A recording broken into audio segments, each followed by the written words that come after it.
that first question, tell us about yourself, or why are you here today? Why are you applying for this job? These kinds of things, you have to have answers rehearsed, prepared and rehearsed and ready to explain, right? You know these questions are coming, so why would you not prepare them?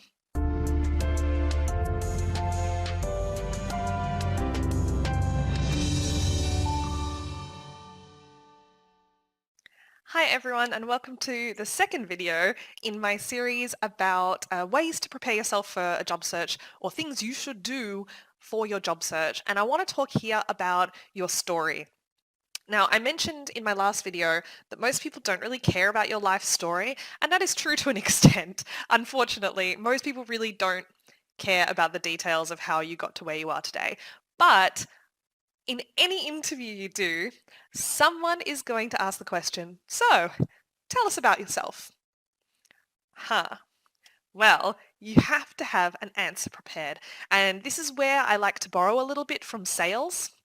Now, in sales, you may have heard of what is called an elevator pitch. Now, an elevator pitch is, I'll take you into the sales world for a second. Come with me now into the sales world. We're now in the sales world. You've got a product. You get into an elevator and Elon Musk or Jeff Bezos or someone who has the money to fund it is standing right next to you. And you have 20 seconds to 30 seconds in this elevator from where you go from the ground floor to the 10th floor to describe your product and sell them on it. Okay, that's the elevator pitch. So what do you have to do to create an elevator pitch? You have to come up with a few key sentences that describe who you are in this case and why you're awesome. Now, in a traditional elevator pitch, usually you describe a problem. You know, gosh, here we go.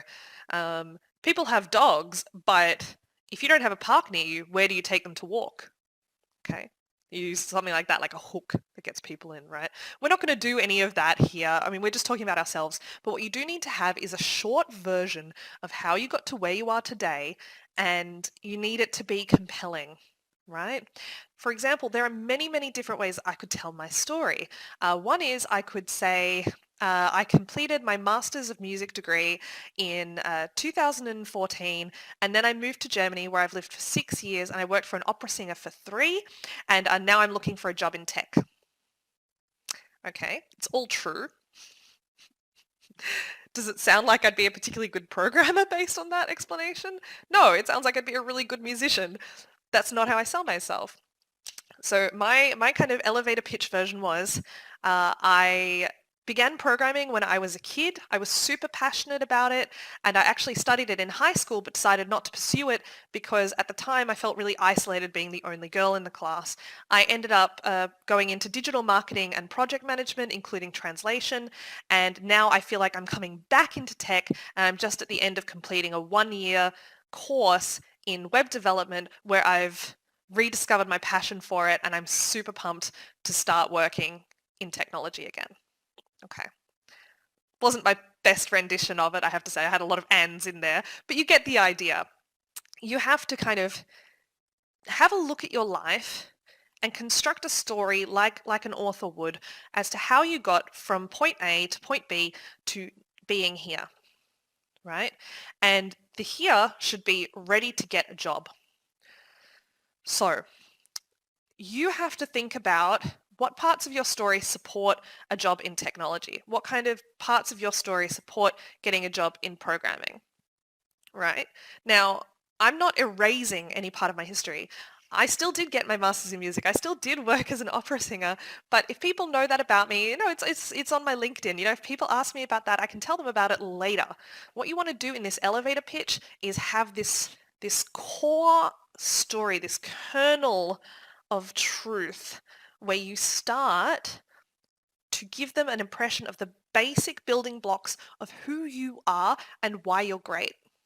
Think about also what could make you a bit different in there, right? What makes you different from anyone, right? So you don't want to just go in there and say, oh, well, I've just done a course in web development, including HTML, CSS and JavaScript, and now I want to become a web developer.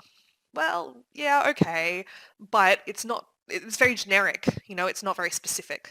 You are the brand, right? You are the product, and you have to know what is your unique selling point. This is another marketing term. It's called a USP, unique selling point. What is it about you that makes you special? And then you need to incorporate that into everywhere where a recruiter or an HR rep might find you. What you're looking for here is a brand image, right? Like it or not, the biggest thing people struggle with, right, is the idea of selling themselves like they're selling a product and talking themselves up. I know it's hard. I know it sucks. It feels super weird when you've been told your whole life not to be up yourself and not to sell yourself and not to be in people's face about how good you are. And now suddenly you're in an environment where you have to, right? This core story helps you with this because if you have a core story, then you have a brand image. So try to think about how your past supports this and then build on it. So I would say come up with 4 to 5 main points about yourself, maybe even fewer, and then practice this story. I will also say I call it an elevator pitch, but in reality it could go for 2 to 3 minutes, right? But I would say the shorter the better. I would say half a minute to a minute is kind of like the golden zone because you don't want to bore them. People can't stay focused on your story for all that long. You give them the core of the structure of your life leading up to this point, and they will dig into details if they want to. Practice them in front of a mirror or in front of a camera, especially nowadays if you're doing a remote interview by camera. Do this, get a webcam and practice looking into the lens. It feels super weird at first because you're not looking at a person, but I promise you, as you can see, this is much more effective communication than if I'm looking at a screen and saying the exact same thing. Right now, we're not connecting. I might feel like I'm connecting with you more because maybe I'm looking at your face right now, but actually you're not connecting with me, and the goal is to have them connect with you. Okay, so we've established that you need to have this elevator pitch, this core story about yourself. You need to practice it over and over again until you feel like you could say this thing in your sleep, right?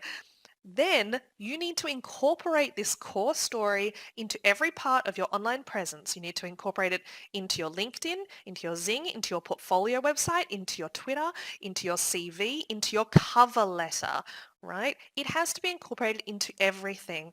A recruiter or an HR rep is trying to solve a problem. Their problem is they need someone to do this job.